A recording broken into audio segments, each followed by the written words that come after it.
중요하고 또 기다렸던 일을 시작할 때는 사람들이 뭔가 최상의 컨디션으로 자기를 조정합니다. 운동을 하기도 하고 또 잠을 자면 숙면을 취하기도 하고 또 좋은 영양 있는 식단으로 자기의 삶의 원기를 회복하기도 하지요. 그런데 오늘 예수님의 모습을 보니까 전혀 달랐습니다. 공생의 첫날입니다.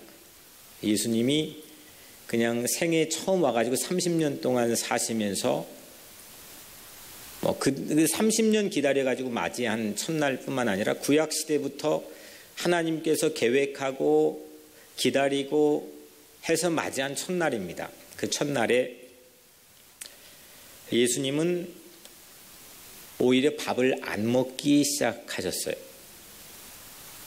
40일 동안 이후에 금식을 하시죠. 오늘 2절 말씀에 제 마음속에 와닿는 말씀이 줄이신지라.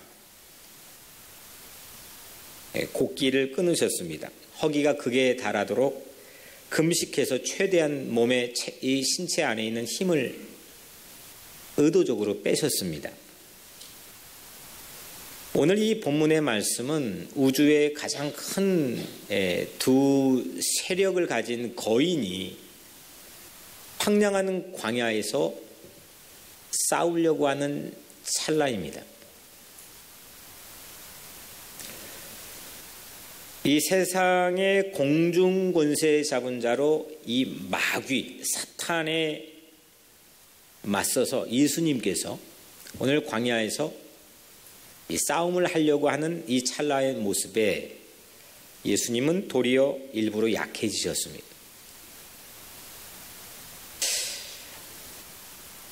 사실 우리 잘 알고 있는 본문이지만 오늘 이 본문이 저에게는 상당히 당혹감을 제공해 줬습니다.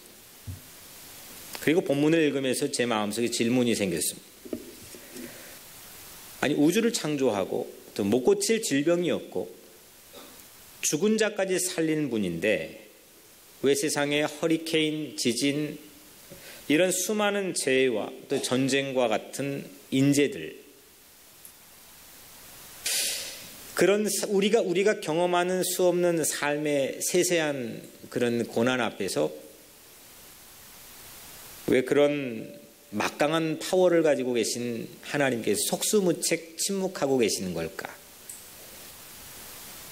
오늘 도리어 자기 몸에서 힘을 뺀 이 예수님의 모습을 보면서 이런 질문이 생겼습니다. 왜 예수님은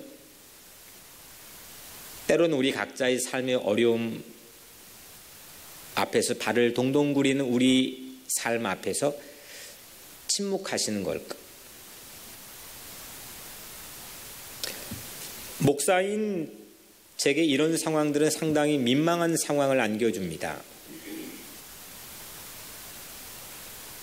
힘을 빼고 사탄 앞에 서 계신 오늘 예수님처럼 하나님 대신에 힘 있고 능력 있는 하나님 대신에 아주 힘없고 연약한 하나님과 우리가 마주치기 때문입니다. 여러분도 어떻습니까? 힘없고 연약한 하나님 앞에 마주할 때 여러분들은 혹시 당혹감을 갖게 되지 않겠습니까? 사람들이 보통 하나님을 거절하거나 무시하거나 거부하는 이유 가운데 가장 두드러진 이유가 바로 이거지요. 연약한 하나님, 침묵한 하나님, 속수무책이고 때로는 방관하는 것처럼 보이는 하나님. 그래서 우리는 이 금식한 예수님을 거룩이라고 하는 걸로 포장해서 어떤 신앙적인 도그마 안에 우리가 담아두기도 하지만 오늘 전투를 앞둔 예수님, 그 예수님이 잘 먹고 그게 나를 위해서 싸워줘야 되는 전투라고 한다면 더할 나위 없이 예수님 잘 드시고 잘 마시고 잘 주무시고 무소불위의 힘이 있는 최고의 컨디션의 모습으로 서 있기를 우리는 기대합니다. 무엇에도 지지 않을 것처럼 강한 영웅을 우리는 기대하지요. 그런데 실제적인 오늘 말씀 안에 담겨있는 예수님의 현실은 이와 정반대의 모습이었습니다. 예수님은 허약한 모습으로 이 전투에 임했고 도리어 의도적으로 자기 몸 안에 있는 모든 힘을 다 빼셨으며 실제적으로 사탄은 이 싸움의 주도권을 계속 쥐고 있습니다. 마귀는 이 약점을 아주 잘 활용하고 있습니다. 허기진 예수님에게 돌로 빵을 만들 것을 요구했고 성전 꼭대기에 뛰어도 다치지 않는 안전한 능력을 요청했으면서 천하를 호령할 수 있는 아주 멋진 그런 모습을 기대했습니다. 경제, 안전, 그리고 권력. 그래서 마귀도 새 나라, 하나님 나라에 막 시동을 걸기 시작한 첫날, 그 첫날에 선 예수님에게 이런 요청을 했지요. 근데 예수님은 아무것도 응하지 않았습니다. 못해서가 아니지만 의도적으로 피할 것처럼 보일 정도로 철저하게 약해졌습니다.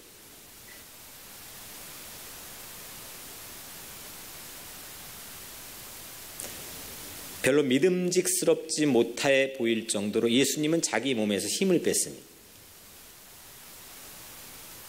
돌로 빵도 만들지 않았고 꼭대기에서 뛰지도 않았으며 천하 영광을 얻으려고 시도하지도 않았습니다.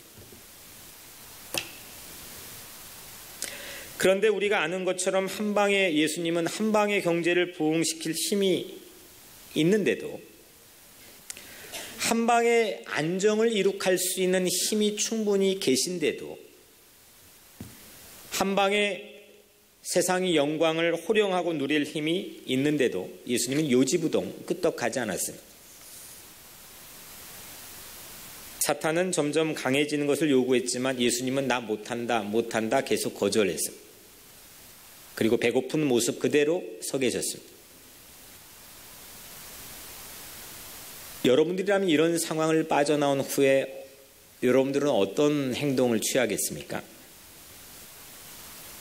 저라면 이런 상황을 빠져나온 후에 이런 상상을 해봤습니다. 당시 광야에는 목격자가 있었습니까? 없었습니까? 누가 봤어요? 안 봤어요? 아무도 안 봤죠.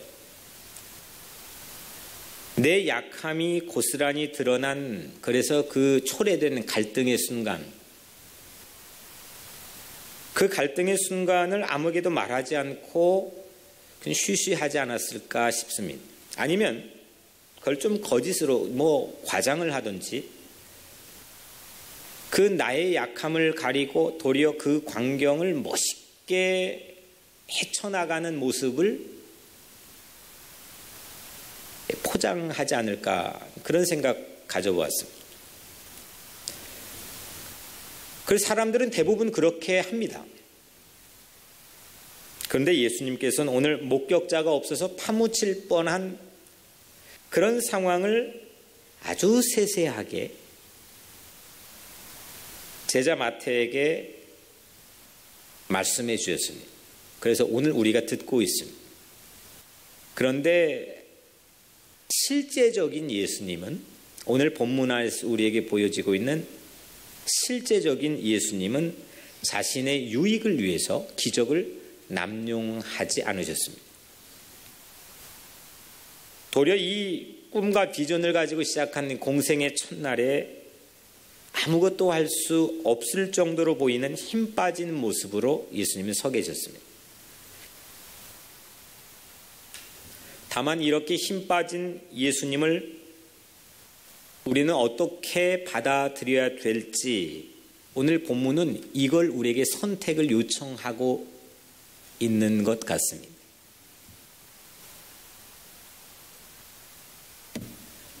별로 신뢰할 만한 근거와 명분이 매우 취약하고 그 길을 따랐다가는 된통 내가 당할 법하게 보이는 그 연약하게 그려져 있는 예수님. 전투를 하는데 그 전투에 알맞은 준비와 최상의 컨디션과 그런 전략을 갖추지 못한 연약한 예수님. 그 예수님은 여러분들은 어떻게 받아들이겠습니까? 근사하게 거룩하게 신학적으로 포장해갖고 말고 여러분들의 실제적인 현실에서 그런 예수님을 어떻게 받아들이겠습니까? 그 선택을 우리에게 오늘 본문은 요청하고 있습니다. 이 사탄의 시험은 한 번으로 그치지 않고 베드로에게서도 동일하게 같은 결로 재차 소개되고 있죠. 예수님이 처음으로 마태복음 16장 그리고 마가복음 8장이 처음으로 제자들을 모아놓고 자신의 십자가의 죽음을 인자가 장차 팔려의 고난을 받고 죽임을 당하게 될 거라고 하는 이 사실을 예수님 처음 예고했을 때 베드로의 반응은 어떠했습니까? 베드로는 화들짝 놀라면서 절대로 그럴 수 없다고 예수님 만류했죠. 그런 일은 일어나서도 안 되고 일어날 수도 없는 일입니다. 제가 앞장서겠습니다. 이때 예수님은 베드로에게 참 재미있는 뜻밖의 말씀을 해주십니다. 사탄아, 내 뒤로 물러가라. 오늘 광야에서 보여져 있는 이 사탄과의 싸움과 오늘 이 베드로에게 예수님이 똑같이 사탄아, 내 뒤로 물러가라. 너는 나를 넘어지게 하는 자로다. 네가 하나님의 일을 생각하지 아니하고 도리어 사람의 일을 생각하는도다. 모든 걸 다 해결할 수 있는 예수님, 모든 걸 몽땅 다 해치울 수 있는 예수님, 거기에 맞게끔 충분한 능력과 퀄리파이가 갖춰져 있는 예수님. 그래서 내가 메시아다, 나를 믿어야 된다, 나를 메시아로 믿도록 강요하는 것, 그 이유 때문에 나를 메시아로 믿도록 강요하는 것은 사탄의 시험이었습니다. 사람의 일만 생각하고 하나님의 일은 생각하지 않는 사탄의 속임수였습니다. 여러분은 무엇 때문에 예수를 믿습니까? 예수님은 사탄의 시험에 대답합니다. 사람이 떡으로만 살 것이 아니라 하나님의 입으로부터 나오는 모든 말씀으로 살 것이라. 떡을 만들지 않아도 굳이 경제 문제가 호전되지 않을지라도 하나님의 말씀을 의지해서 사는 것, 내 삶이 어떤 자리 상황에 처해 있을지라도 그분의 말씀이 내 삶을 다스릴 수 있는 것, 이것이 예수님은 축복이라고 우리에게 말씀했습니다. 주 너의 하나님을 시험하지 말라. 두 번째 예수님의 답변이시죠. 주 너의 하나님을 시험하지 말라. 하나님이 다스리는 곳만 안전하다고 예수님 말씀하는 것. 마지막 주 너의 하나님께 경배하고 다만 그를 섬기라. 세상을 화려하고 우리 눈으로 현혹시키는 수많은 영광들이 세상에 많이 나의 성취를 통해 맛볼 수 있고 내 업적을 통해 맛볼 수 있고 체험할 수 있는 세상의 많은 영광들, 굳이 내게가 아니라 할지라도 대리만족을 통해서라도 맛보고 싶어서 뭔가 라인에 서고 뭔가 내 삶의 어떤 자리를 정해버리는, 그래서 세상의 영광에 현혹되어 거기에 끌려가며 사는 이 땅의 모든 사람들. 그런데 예수님은 아니다. 하나님만 예배하고 하나님의 놀라운 영광을 바라보며 사는 것이 진짜 축복된 삶이라는 것을 우리에게 말씀해 주셨습니다. 자연재해나 인재를 거침없이 해결하고 여러분들의 삶의 세세한 여러 가지 문제와 어려움과 고난을 일소해소하는 예수님이 만약 우리에게 있다고 한다면 누구든지 예수님 믿기 쉽겠지요. 그런데 그 믿음, 그런 상황에서 그 믿음을 강요받는 세상에서 우리가 산다면 다 믿을 수밖에 없는, 그래서 중세시대의 5%, 7%가 전부 다 예수를 그리스도로 믿을 수밖에 없는 세상을 강요받는 시대에 산다면 그건 아마 우리는 중세시대로 돌아갈 겁니다. 이곳저곳 나라의 국교들이 기독교가 될지는 모르지만 그곳은 가장 타락한 자리가 될 겁니다. 주님은 우리에게 자신의 강함을 통해 우리에게 믿음을 강요한 적이 한 번도 없습니다. 만약 그런 믿음을 강요받는 세상에 우리가 산다면 우리는 주님을 진짜로 사랑하지 못할 겁니다. 예수님이 훨씬 멋지게 아주 떡을 부풀려 가지고 5천 군중을 빈들에서 먹였던 그런 상황에 그 예수님의 최고의 클라이막스와 같은 그런 능력과 권능을 세상에 보여 경제 문제를 일소 해결했던 그런 현장에서 결국 보여줬던 모습의 결과는 유대인들이 다투지 않았습니까? 군중들이 억지로 예수님을 자신들의 임금 삼으려고 하는 줄 아시고 예수님 홀로 산으로 떠나시지 않았습니까? 우리 삶의 어려움과 고난인 모든 세세한 문제들을 다 해결하는 능력 있고 권세 있는 예수님을 우리가 소유하고 그분을 믿으면 다 해결될 것 같지만 세상과 역사는 우리에게 그렇게 검증해 주지 않았습니다. 더 많은 갈등과 더 많은 불행과 더 많이 원망과 질시 속에 살아가는 세상의 모습을 우리에게 보여줬습니다.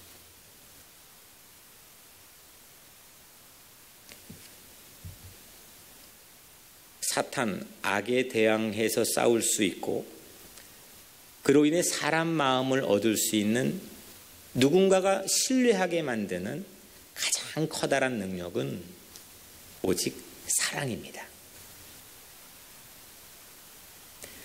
사탄을 일거이 캐고시켜서 이겨가지고는 사랑하기 어렵습니다. 잠시 열광할 수 있지만 인간은 끊임없이 강해지고자 할 뿐입니다. 여러분들 오직 하나님만 의지해야 살 수가 있는 삶, 그 삶을 축복이라고 믿읍시다. 하나님만 내 삶을 다스려 줄 때 내 삶이 온전하게 행복해질 수 있다고 하는 걸 진정한 축복이라고 믿읍시다. 하나님이 다스려주는 영광을 진정한 내 삶의 최고의 축복이라고 믿읍시다. 사탄의 시험에 굴복했다면 아마 예수님이 사탄의 시험에 그냥 그 자리 광야에서 굴복했다면 예수님은 얼마나 근사한 자선사업가가 됐겠습니까? 노벨 평화상을 아마 분명히 몇 번이나 수상했을 거고 백악관 앞에 한 손에 빵을 든 예수 동상들은 세워졌을 겁니다. 근데 예수님은 언제나 십자가에 매달려 세워져 있습니다. 연약한 모습으로, 아무것도 기대할 게 없는 것 같은 모습으로. 근데 그분은 우리를 가장 깊이 사랑해 주셨습니다. 세상의 속임수에 넘어가지 마십시오. 세상에 호도하고 정치인들이 호도하는 이 세상 제도의 개선과 이 세상 개혁에 넘어가지 마십시오. 그들은 여러분들을 사랑하지 않습니다. 하지만 십자가에 나를 위해 모든 것 버려 죽으신 예수님은 여러분들을 사랑합니다. 우리에게 있는 대제사장은 우리의 연약함을 동정하지 못하실 리가 아니요 모든 일에 우리와 똑같이 시험을 받으신 이로되 죄는 없으시니라. 그분은 우리의 연약함을 늘 동정할 뿐만 아니라 늘 함께 있고 늘 대신 짊어져 버렸고 늘 그 활로를 열기 위해 자기 모든 걸 던져 우리를 사랑해 주신 분입니다. 그런 분 만나신 적 있으십니까? 예수님이 비전으로 계시한 공생의 첫날, 이 첫날처럼 불필요한 힘을 빼십시오. 예수님은 충분히 거기 사탄에 맞서 싸울 힘도 있으셨겠지만 예수님의 길은 사랑의 길이었습니다. 힘 빼는데 최고가 기도입니다. 기도만큼 우리의 힘을 빼는데 좋은 방법이 없습니다. 하나님만 의지할 수 있는 기도, 그 기도는 우리 약함의 표현이자 하나님 나 이것도 못하겠고 나 이거 정말 부족하고 나 이거 왜 이런지 모르겠고 그리고 하나님 통치에 대한 신뢰가 기도입니다. 사탄을 이길 수 있는 것, 마귀에 대적하여 이길 수 있는 것, 그거는 그 연약한 내 삶의 자리를 통한 하나님의 온전한 사랑하심을 맛보는 것인 줄 믿으시길 바랍니다. 사랑은 힘을 뺄 수밖에 없는 연약한 자리에서 보이기 시작합니다. 그게 진짜 사랑입니다. 하나님의 사랑에 의지하고 그 사랑이 여러분들을 다스리시기를 바랍니다. 그 사랑에 담긴 영광, 그 놀라운, 그게 진짜 하나님의 놀라운 영광, 그 영광을 보는 곳이 연약한 십자가의 자리입니다. 내가 약한 그때의 강함이라. 사랑하는 성도 여러분, 약함이 복입니다. 저는 주관적으로는 어머님을 통해 체험했고 그 약함만이 하나님의 온전한 다스리심을 체험할 수 있는 유일한 통로라는 걸 성경을 통해서 배우게 되었습니다. 예수님은 십자가를 통해 하나님의 사랑을 우리에게 알게 했습니다. 여러분들 허기져 있습니까? 그곳이 하나님의 사랑으로 배부를 수 있는 축복된 자리인 줄 믿으시길 바랍니다. 여러분들의 안전이 위협받고 있습니까? 그 자리가 하나님의 보호를 맛볼 수 있는 놀라운 축복의 자리인 걸 믿으시길 바랍니다. 자존심이 훼손되었습니까? 그곳이 내 자존감을 회복할 수 있는 하나님의 놀라운 영광을 체험할 수 있는 복된 자리인 것도 믿으시길 바랍니다. 약함을 통해 내 연약함을 통해 하나님의 사랑이 오늘 이 자리 여러분들 모두를 온전하게 다스려 주시기를 주님의 이름으로 축복합니다.